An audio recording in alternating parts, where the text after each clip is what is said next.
Marcos 8,36 diz que aproveita o homem ganhar o mundo inteiro e perder a sua alma. Irmãos, nós passamos aqui vários cultos de terça, vários momentos de estudo aqui falando a respeito de finanças. E parece que às vezes nós estamos falando de algo que nos prende a essa vida, nos prende a esse mundo. E nós precisamos entender que finanças tem uma dualidade. Falamos sobre finança sob uma ótica bíblica. Quando nós falamos sobre finanças sob uma ótica técnica, econômica, é algo desse mundo, é algo do dia a dia, é algo do toma lá da cá. Quando nós falamos sobre uma ótica bíblica, nós entendemos que o que o texto nos fala é: não adianta nós termos tudo o que gostaríamos de ter, não adianta termos do bom e do melhor, não adianta nós termos muito dinheiro e ainda assim nós estarmos caminhando a passos largos para o inferno. Eu acho que é preferível, acho não, eu tenho plena certeza, é preferível nós vivermos em humildade, vivermos de uma forma mais limitada, mas termos certeza que a nossa partida, ela já tem feito com que o nosso dia a dia se desenvolva. Estamos caminhando num processo, partimos, iniciamos, estamos caminhando, é o meio termo, mas o final de cada um de nós é certo. É preferível que a gente viva assim. Talvez nós não tenhamos tudo aquilo que desejamos, mas nós somos gratos a Deus por tudo aquilo que temos. Essa é a concepção que precisamos aprender a viver. Tem um texto bastante interessante, o Salmo 90, que vai dar uma linkada em algo que eu pretendo falar nessa noite. O Salmo 90, verso 10, 11 e 12, Moisés está falando algo aqui interessante. A duração da nossa vida é de 70 anos. E se alguns, pela sua robustez, chegam a 80 anos, a medida deles é canseira e enfado, pois passa rapidamente e nós voamos. Quem conhece o poder da tua ira? E a tua cólera segundo o temor que te é devido? Ensina-nos a contar os nossos dias de tal maneira que alcancemos corações sábios. Irmãos, existe algo bem interessante. A contagem dos nossos dias sobre a terra tem que fazer diferença, tem que ser relevante para nós. A contagem de nossos dias, ou dos dias restantes sobre a terra, nos ajuda a perceber algo que alguns já perceberam, outros ainda não, mas a nossa vida é breve. Eu, quando tinha menos de 18 anos, irmãos, eu ansiava profundamente ter 18 anos, porque eu achava que era o top. Puxa, 18 anos, a maioridade, eu vou poder dirigir, eu vou poder fazer A, B ou C. Mas de repente os anos vão passando e eu cheguei aos 18 e não parou nos 18. Logo vieram os 20, os 25, os 30, os 40, 45, estamos aqui nos 50. E aí a gente vai aprendendo justamente isso. Contamos os nossos dias e entendemos que eles passam muito rapidamente. Para quem está do lado de fora, talvez 50 anos, puxa, é muito tempo.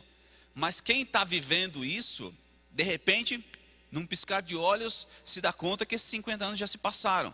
A nossa vida é breve.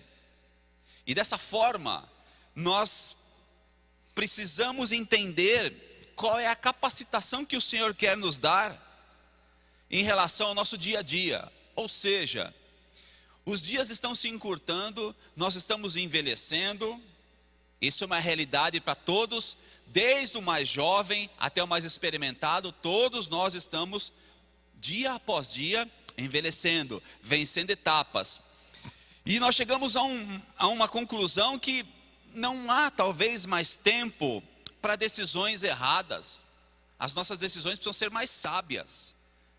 Porque talvez nós comecemos a alcançar alguns níveis na nossa vida que não há mais tempo de errar. Se você errar, talvez você não consiga mais repor o tempo perdido, não consiga mais se recuperar. Talvez algumas escolhas hoje, alguém com 50 anos como eu, De repente, eu vou fazer tal curso. De repente eu vou fazer uma faculdade, uma nova graduação. Tá, eu vou ficar 4, 5 anos estudando. Mas será que é isso realmente que eu devo fazer? É uma decisão sábia ou não? No que isso vai ser útil? Daqui a 5 anos eu estou com 55. Passaram-se mais 5. E aí eu tenho uma nova graduação. No que eu posso ser útil a Deus? O que isso me traz de benefícios? O que isso agrega para a igreja? A obra do Senhor, o reino de Deus. E aí eu vou descobrir que perdi 5 anos da minha vida e aquilo não serve para nada. Então eu preciso, antes de começar alguma coisa nesse sentido, tomar uma decisão muito sábia. Decisão sábia para saber como usar o meu tempo da melhor forma possível. E não só isso, mas também as finanças. Porque da mesma forma como o tempo passa, as finanças, elas não são eternas em nossas mãos. O dinheiro é muito volátil, ele vai e vem. E nós temos aprendido alguns princípios bíblicos que nos mostram isso com muita clareza.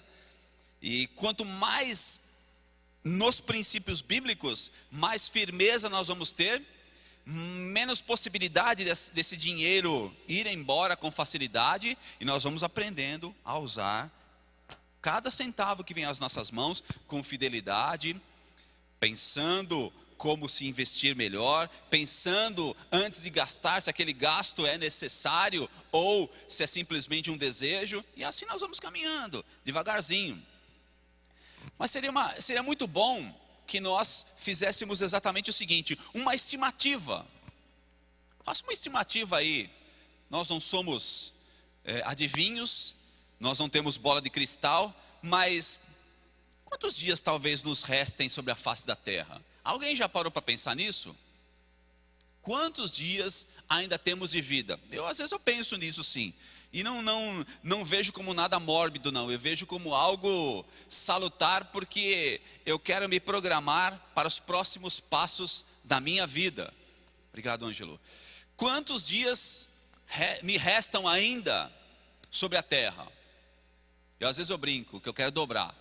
Então eu quero durar mais 50. Então tudo bem. 50 aqui, estou na metade do percurso. Então eu posso dizer que estou nascendo agora.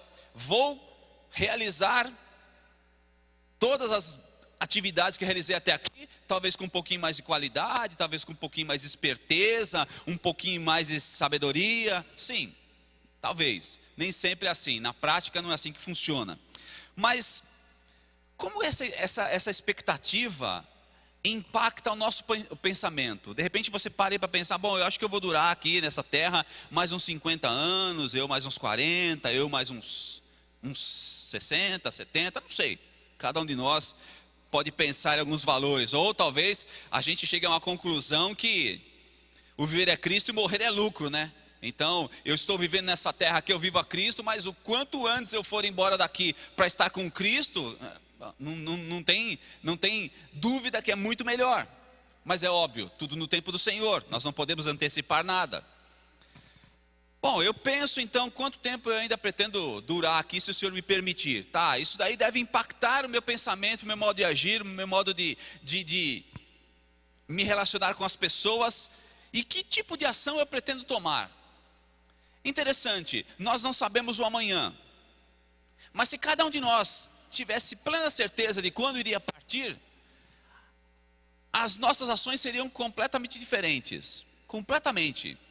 Se você soubesse, olha, de repente chega um médico para você e fala, olha, detectou-se um problema aqui, você tem 30 dias de vida, você tem 6 meses, você tem 1 ano, você tem 1 semana. Imagina, como é que você se sentiria? Eu acho que a maioria das pessoas, talvez, nos primeiros instantes assim, ela entrasse em parafuso, entrasse numa depressão, mas de repente, bom, se me resta 1 semana ainda, 1 mês, se me resta 6 meses, 1 ano, então eu quero aproveitar esses últimos momentos de existência aqui nessa terra da melhor forma possível. Eu quero aproveitar isso de uma forma que faça diferença. Pelo menos eu imagino de mim mesmo. Eu já parei para pensar numa situação similar.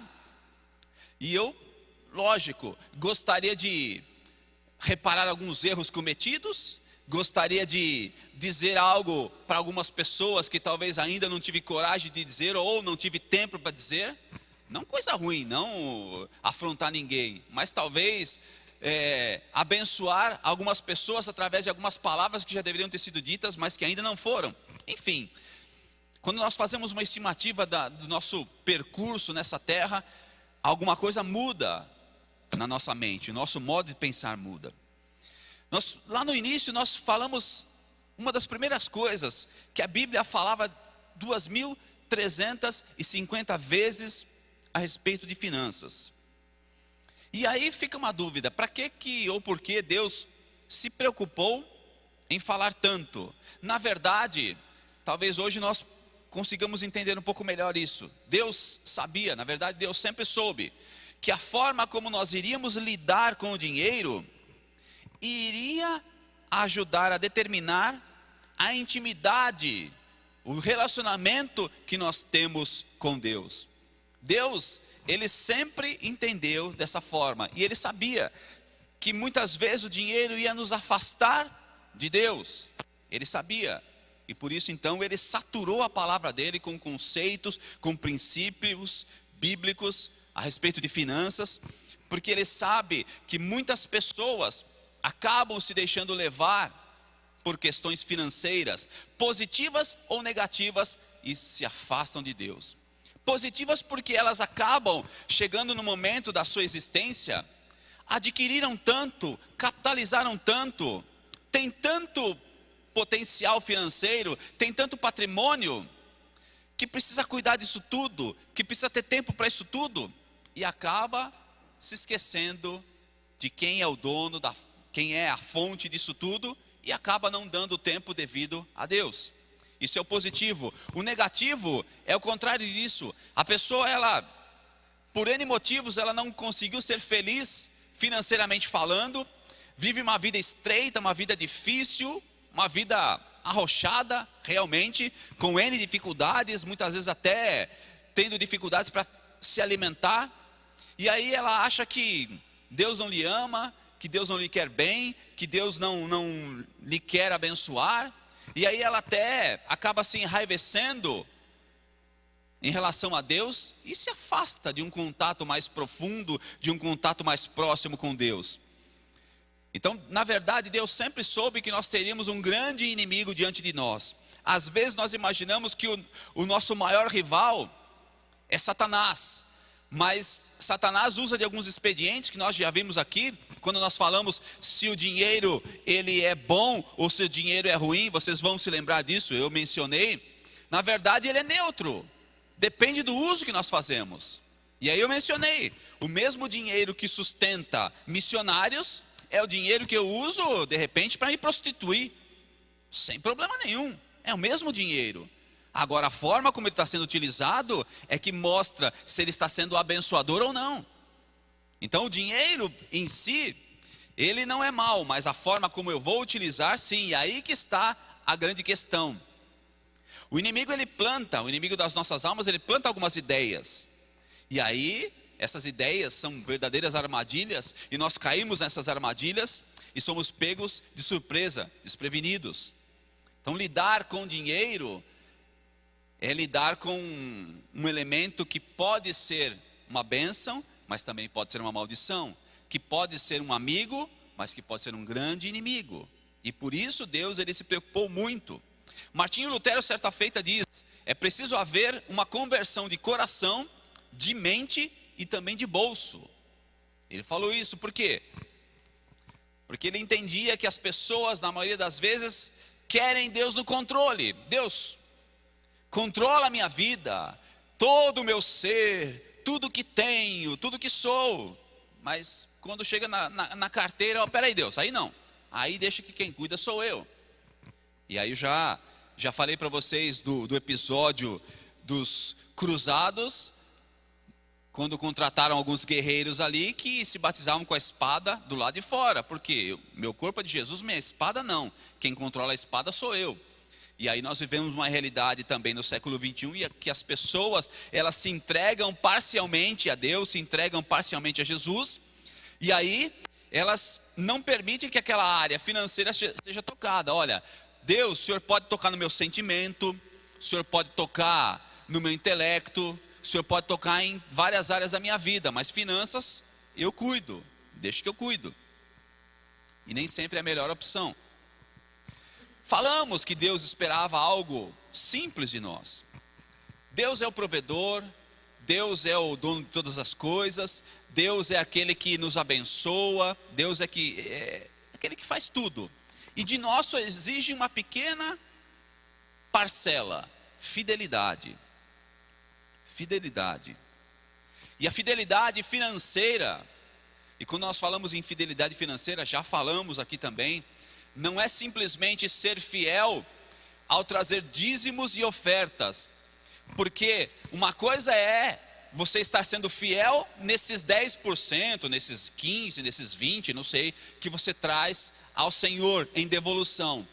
Mas é preciso lembrar que naqueles 90%, 85%, 80% que nos sobram, eu também preciso ser fiel. Porque senão eu vou começar a fazer uma separação. Esse aqui é do Senhor e esse daqui é o meu, esse aqui eu faço o que eu quiser. E aí então talvez as práticas advindas desse eu faço com ele o que eu quiser não sejam do agrado do Senhor. A fidelidade financeira é uma jornada. Nós estamos numa jornada. 3 meses aqui, uma jornada. Não perca a coragem, porque é difícil, mas não é impossível.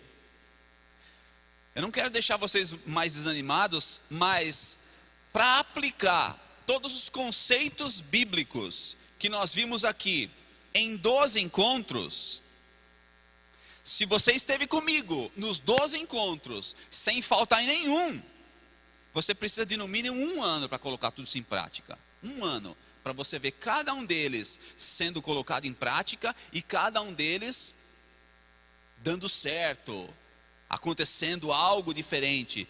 Desde a questão lá dos primórdios, a respeito da questão das dívidas, de nós termos dívidas e não fazermos mais dívidas, e se temos dívidas, o que eu faço para saldar essas dívidas? E muitas delas, em menos de 1 ano, nós não conseguimos resolver, até mais de 1 ano talvez seja necessário.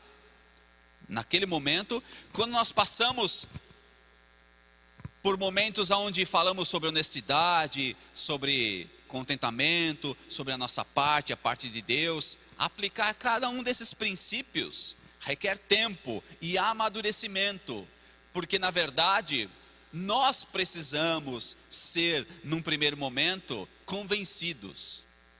Eu preciso convencer a mim mesmo, essa é a grande questão. Eu preciso me convencer de que aquilo de fato vai funcionar.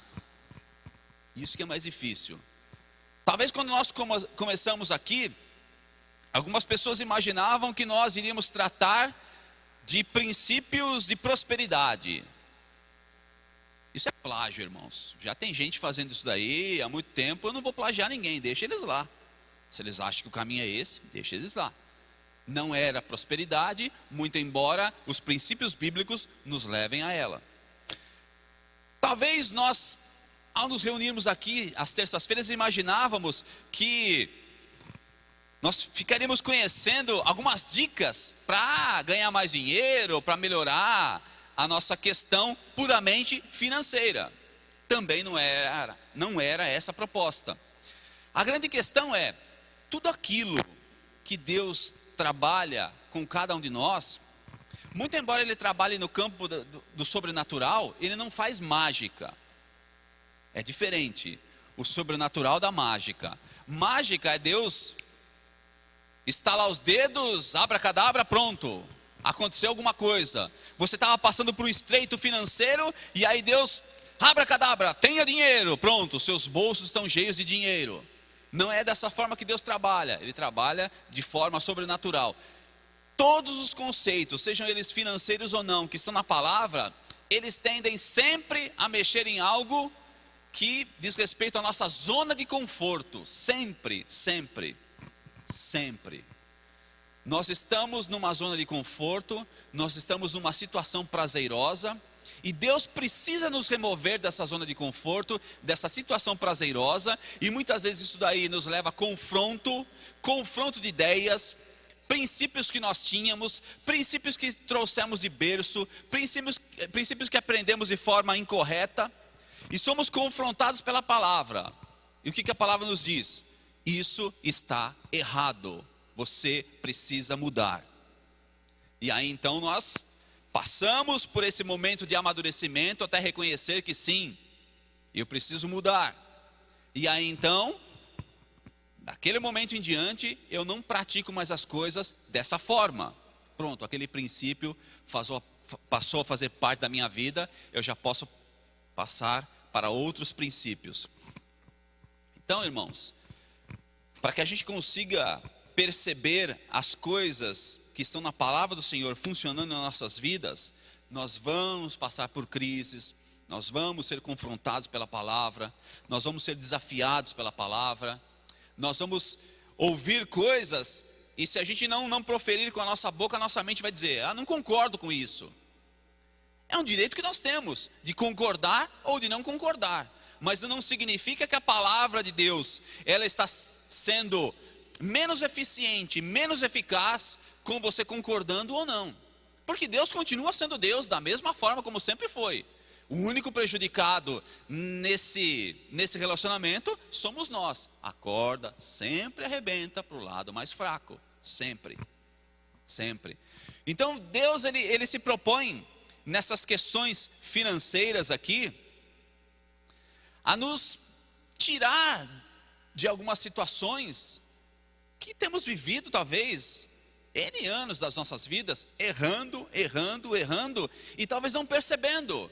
E aí, a gente olha para o resumo dessa obra que é a nossa vida, e não entende por que as coisas não acontecem, por que não flui, por que não avança, por que parece que patina tanto.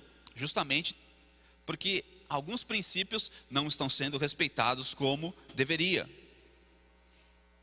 Então, a fidelidade financeira é uma jornada. É algo que nós vamos trilhar todos os dias da nossa vida. Enquanto nós estivermos na face da terra, nós vamos trilhando. E o bonito é, você vai perceber um dia isso na sua vida, ela nunca é a mesma. Você vai crescendo, você vai se desenvolvendo. Irmãos, um exemplo meu com relação ao dízimo. Para que eu pudesse entender a respeito do dízimo, não foi do dia para a noite. Cheguei na igreja, pronto, já sei o que é dízimo, já estou separando 10%. Eu achava difícil dizimar, achava complicado, mas eu fui aprendendo, eu fui sendo doutrinado, ensinado a respeito daquilo. E aí então, trabalhando, já tendo a minha própria renda, separava aquilo que era a parte do Senhor, aquilo que seria devolvido, e dizimava. Mas o tempo vai passando, e nós vamos nos aprimorando, e aí nós vamos descobrindo que não existem só dízimos, existem ofertas, e aí você passa a ofertar também. Existem campanhas, existem desafios que são feitos, que você acaba se integrando aquilo ali, e você vai participando. E o interessante é que é um crescer. Nós aprendemos nos nossos encontros aqui, que é um ciclo fechado. Você contribui com generosidade, atende às necessidades de alguém, em algum momento alguém está sendo atendido pela tua contribuição. Isso acaba se tornando bênção na sua vida, aumenta o teu potencial financeiro, você acaba contribuindo mais e atendendo mais necessitados, mais pessoas com dificuldade, isso acaba voltando para você, e esse ciclo, ele nunca para.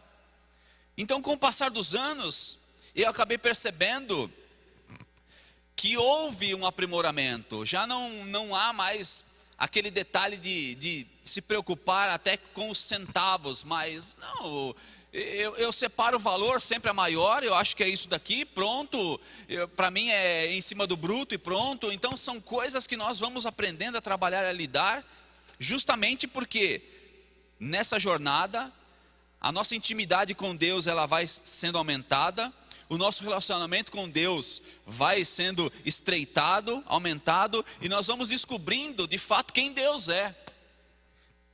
E passamos a perceber que Ele não deixa que as coisas venham nos faltar, que no momento de necessidade Ele supre, que no momento em que você pensa, bom, não tem mais situação, não tem mais condição alguma, no momento em que talvez você esteja ali no quintal da sua casa, e você abre ali a sua despensa e só sai borboletinha voando, não tem nada ali que seja bom para comer, não tem. E aí você fica sentado ali com a sua esposa no quintal, e a vizinha do lado ali fazendo algo que você não sabe muito bem o que é, mas muito cheiroso. E você talvez gostaria de compartilhar daquela coisa maravilhosa, mas naquele momento não foi possível, não houve convite, você não ia pular o muro ali, né? Enfim, e daqui a pouco o telefone toca, e aí alguém diz, ó, vem aqui na igreja porque eu tenho algo para você. A gente vai lá, e aí a pessoa abre o porta-malas do carro e tem uma cesta básica, mas aquela cesta básica que tinha até abacaxi. Alguém aqui já viu cesta básica com abacaxi? Então, aquela tinha fruta, legume, verdura, tinha carne, tinha o basicão mesmo. E é assim que Deus faz. Ele no momento apropriado, no momento certo, Ele supre. Mas como é que a gente aprende a viver essas coisas?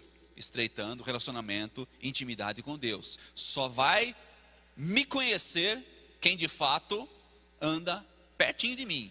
Aí vai saber as minhas mancadas, os meus macetes, sabe o que eu gosto, sabe o que eu não gosto, e às vezes até se antecipa. Antes de eu falar ou antes de eu fazer, você já sabe e antecipa. Por quê? Porque houve esse relacionamento mais íntimo.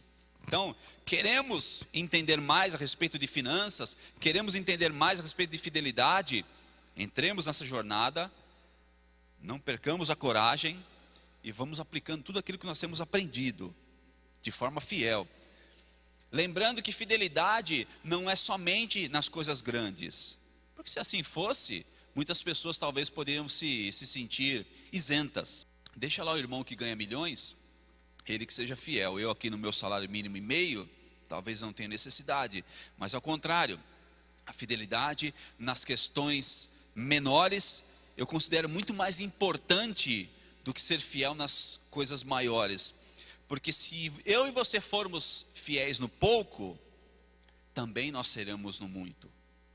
E se Deus ele tem visto que nós somos fiéis no pouco, Ele tem condições de nos colocar em coisas muito maiores e muito superiores. Se você consegue lidar com o salário mínimo e meio de forma fiel, Deus ele olha para você e vê que você pode ganhar os seus milhões também. Mas tudo isso que eu falei agora, ao contrário, também é verdade. Se ele percebe que não há fidelidade nas pequenas coisas, se você não consegue cuidar das pequenas coisas, se você trava nas coisas mais simples, como é que você pretende lidar com as coisas mais amplas? Não tem como. Então eu preciso aprender pela base. Ninguém vai querer aprender uma língua sem conhecer o beabá daquela língua, as letras, as sílabas, as palavras mais simples, para daí ter fluência naquela determinada língua. Você precisa rever a sua Bíblia de forma consistente. Eu coloquei rever aqui, pensando que você já leu a sua Bíblia uma vez, 2, 3, 5, 10. Tudo bem, vai uma vez pelo menos. Se você já leu a sua Bíblia pelo menos uma vez, você precisa rever de forma consistente. Se você nunca leu a Bíblia toda, então você precisa ler essa Bíblia toda. Lê aí um verso, um capítulo, 2 por dia, 1 por dia, tá? Em 3 anos mais ou menos, 3 anos e meio você consegue ler a Bíblia toda. Mas você precisa rever a Bíblia de forma consistente para quê? Acreditar que aquilo que está escrito é para ser obedecido. Acreditar que aquilo que Deus deixou grafado para cada um de nós é para o nosso próprio bem. Não foi para Ele que a Bíblia foi escrita. Não foi para que nós nos lembrássemos. Deus não deixou a Bíblia como um memorial. Memorial é ceia. Ceia nós fazemos memória da morte e do sacrifício de Jesus. É um ato, é uma coreografia, é algo externo, exterior. Mas a palavra, Deus não deixou-a para que nós simplesmente nos lembrássemos dele. Ele deixou para que nós fôssemos abençoados através do uso dessa palavra, através da leitura e da aplicação prática dela. É assim que nós precisamos agir. Então, eu vou ler a Bíblia e às vezes eu vou ler coisas ali que vão mexer comigo. Todas as vezes nós vamos ser surpreendidos por aquilo que Deus tem para nós e por aquilo que a palavra dele nos revela. A primeira carta de Paulo a Timóteo, no capítulo 6, verso 8, diz assim: tendo, porém, alimento e vestuário, estaremos com isso contentes. Aquela velha questão do contentamento que já falamos 1 milhão de vezes. Segundo esse texto, o contentamento seria mais ou menos o seguinte: se você tiver roupa e abrigo, comida, você tem que estar contente. Tendo, porém, alimento e vestuário, estaremos com isso contentes. Então eu tenho com que vestir, eu tenho onde morar e tenho com que me alimentar, já é motivo de contentamento. Só que parece que a cultura moderna, ou melhor, a cultura contemporânea, reescreveu esse texto e essas ideias. Porque nós somos impactados por mensagens diretas, diariamente, que elas vêm nos dizer: ó, se você puder ter as comidas mais finas, se você puder usar as roupas da moda, se você puder dirigir um carro de luxo do último tipo, se você puder morar na casa mais linda da cidade, na melhor parte dessa cidade, você vai ser feliz. E aí nós somos impactados aqui por duas realidades. Porque o apóstolo Paulo vem falar: ó, se tiver um lugarzinho para morar, se tiver uma roupinha para vestir, alguma coisinha para comer, estou contente, estou feliz. É o princípio do contentamento. O princípio do contentamento é estar contente em todas as situações, tendo ou não tendo. Tendo ou não tendo, não muda a minha essência. A essência é a mesma. Porque quando nós somos influenciados pela essência externa, eu não tenho, então eu fico triste, abatido, depressivo, cabisbaixo. Eu tenho, que lindo, maravilhoso, eufórico. Se isso acontece, são ventos de doutrina que nos levam de um lado para o outro. Somos inconstantes, ânimo dobre. E na verdade as circunstâncias exteriores, elas não podem ditar a forma como nós servimos a Deus, como nós adoramos a Deus, como nós vivemos a nossa vida cristã. Então não é verdade que eu preciso ostentar ou ter aquilo que é mais fino, aquilo que é da moda, aquilo que é luxuoso, aquilo que é o melhor para poder estar contente. Não preciso, nenhum de nós precisa. Mas talvez você pense: mas olha, eu estudei, eu trabalhei, eu me esforcei para me diplomar, cresci na empresa, me dediquei muito. Sim, ótimo, eu entendo o que você está falando. Esse esforço foi correto. Nós precisamos nos esforçar para crescer. Nós não podemos nos conformar. Não tem jeito mesmo. Não, eu sempre digo para os irmãos: existe algo ainda que nós podemos melhorar. Eu posso estudar um pouco mais, eu posso me esforçar um pouquinho mais, eu posso me dedicar um pouquinho mais, e eu vou crescendo. Mas só estudar, só trabalhar, só me dedicar, só esse esforço, ele é correto, sim, mas às vezes o investimento não é. Talvez eu pense: olha, eu tenho, porque eu me esforcei para ter, eu alcancei esse patamar, porque eu me esforcei. Mas irmãos, eu preciso me lembrar que o investimento não é nesse mundo. Já falamos que nós não podemos meramente investir nesse mundo, porque aqui não está o nosso verdadeiro tesouro. Aqui o ladrão leva embora, aqui o tempo vai destruindo, ferrugem, vai acabando com tudo. Agora, quando nós estamos investindo nos céus, lá o nosso tesouro estará seguro. E para que haja contentamento, então, nós precisamos começar a entender o que Deus requer de um mordomo. Falamos de fidelidade, mas o que é fidelidade? Na maioria das vezes o mordomo não trabalha com as coisas próprias, mas ele trabalha com as coisas dos outros. A figura do mordomo é administrar aquilo que é do outro, ele mesmo não tem nada. Ele quase que vive de favor ali naquela casa. Ele tem um quarto, ele tem alguns móveis, favor.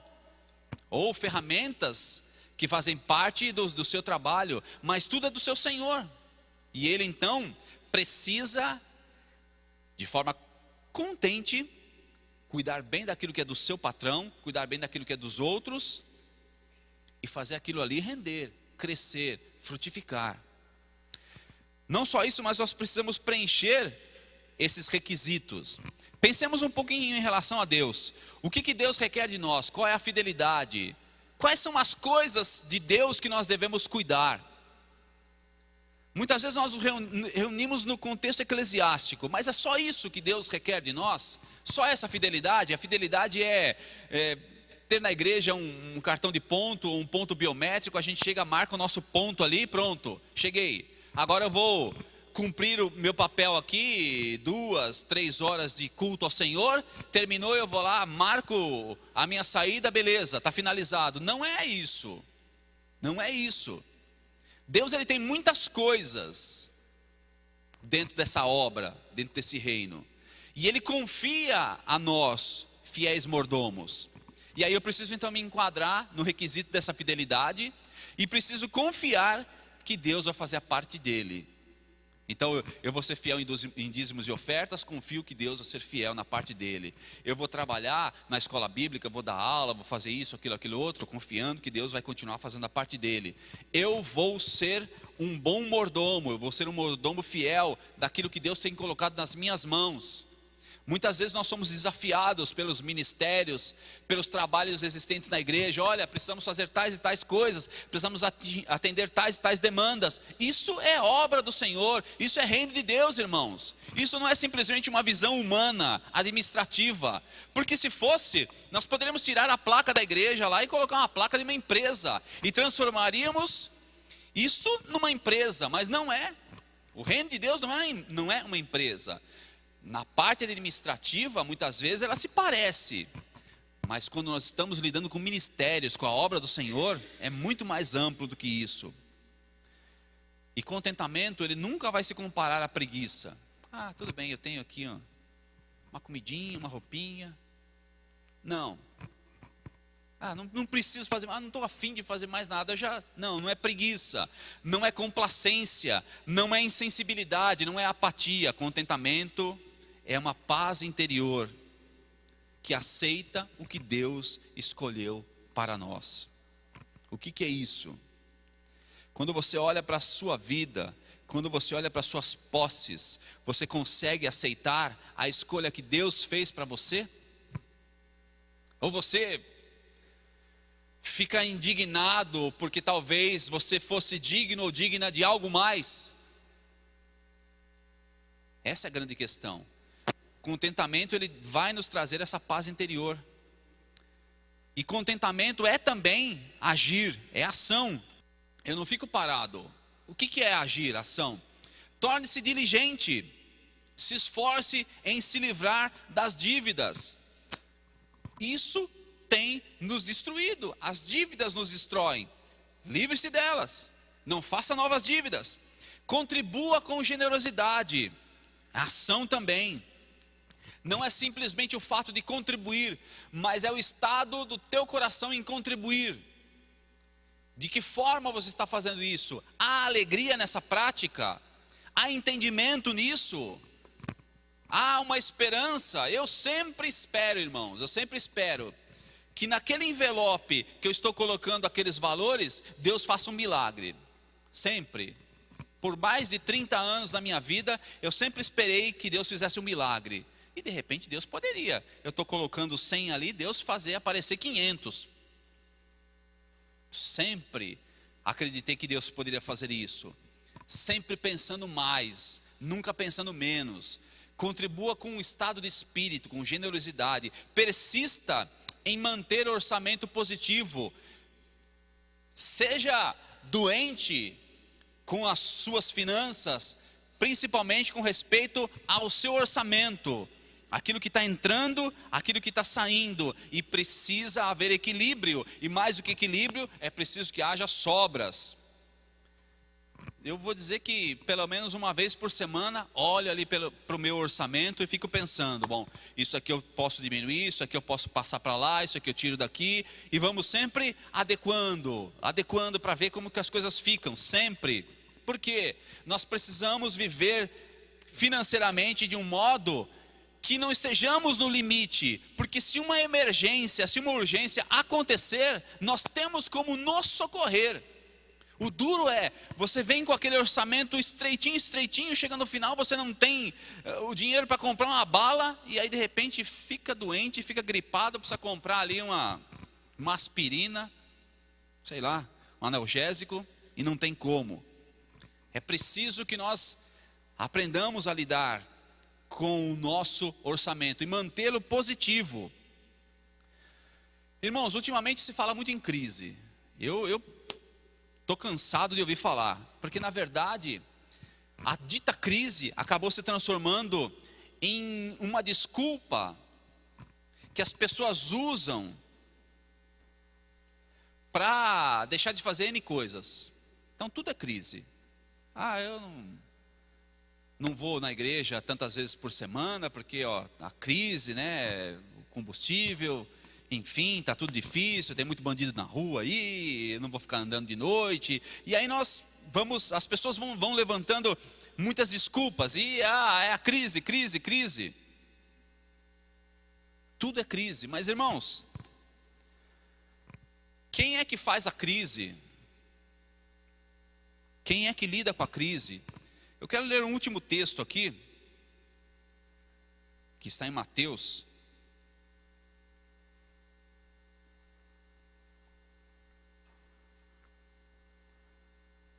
Mateus 7.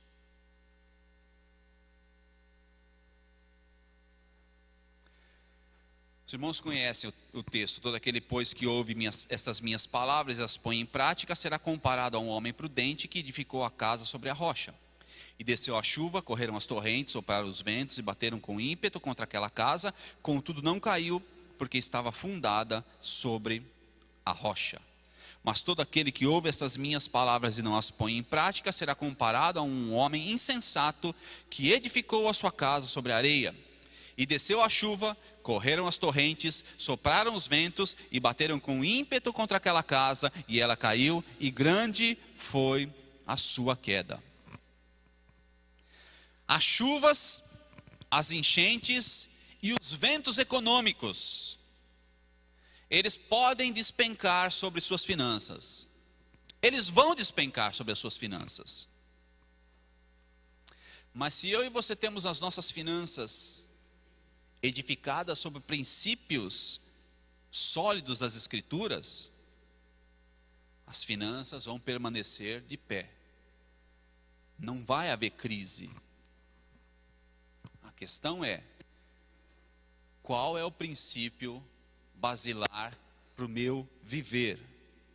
Se eu estou firmado na rocha, se eu estou na palavra, se eu estou em Jesus, se eu estou ouvindo as palavras que a Bíblia transmite a mim e praticando, eu vou permanecer de pé.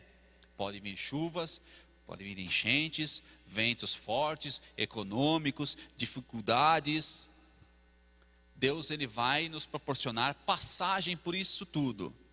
Mas outras pessoas que infelizmente não têm essa base vão sucumbir. E para essas, eu vou dizer que a crise é uma realidade. Mas elas não se dão conta de que elas estão escrevendo as suas próprias histórias.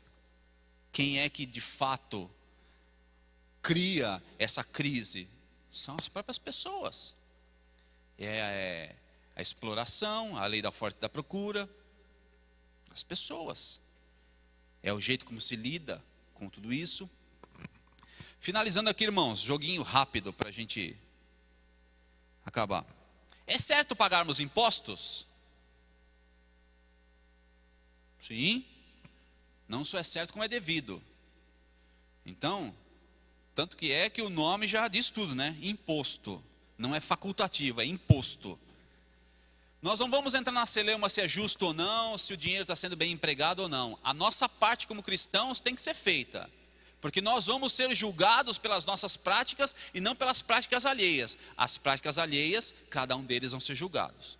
Então, nós precisamos pagar impostos. Desde IPTU, IPVA, Imposto de Renda, ISS. Cada um na sua área sabe o que tem que pagar. E é isso daí e ponto final.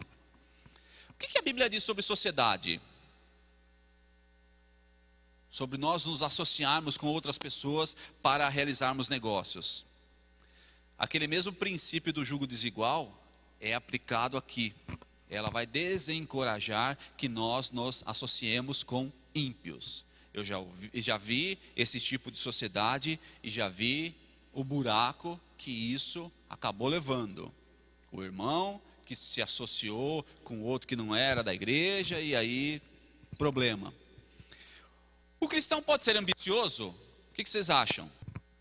Ambição, desejar crescer, se desenvolver, ter mais.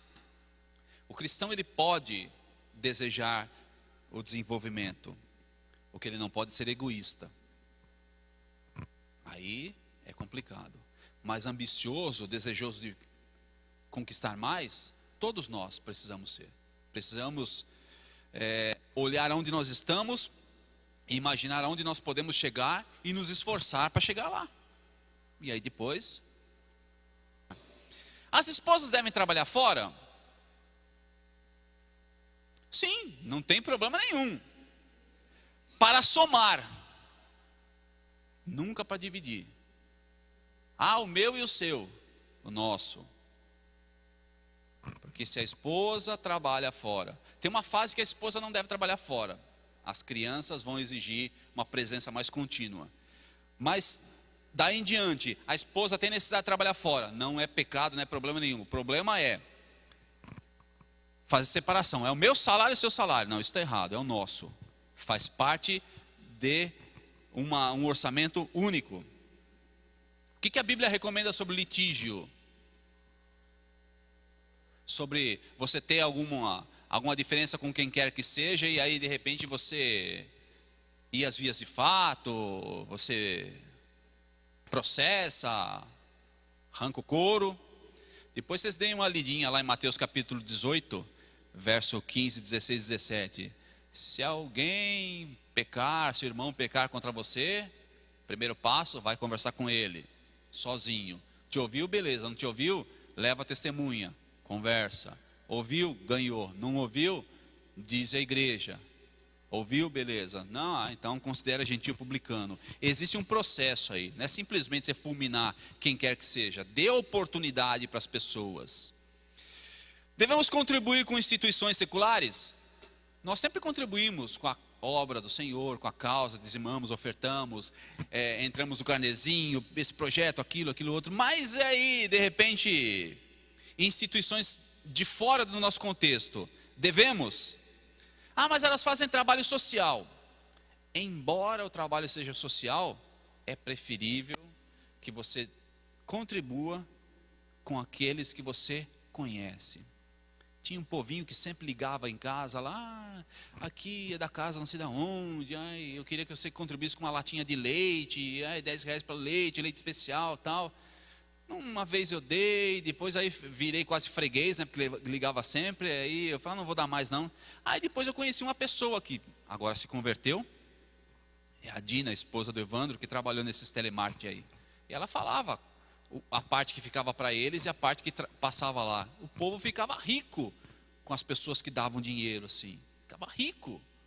Na época que eu conheci ela tinha um Gol lá, geração, não sei das quantas, lá era um Gol do último tipo, aquele, aí o povo ficava babando, né?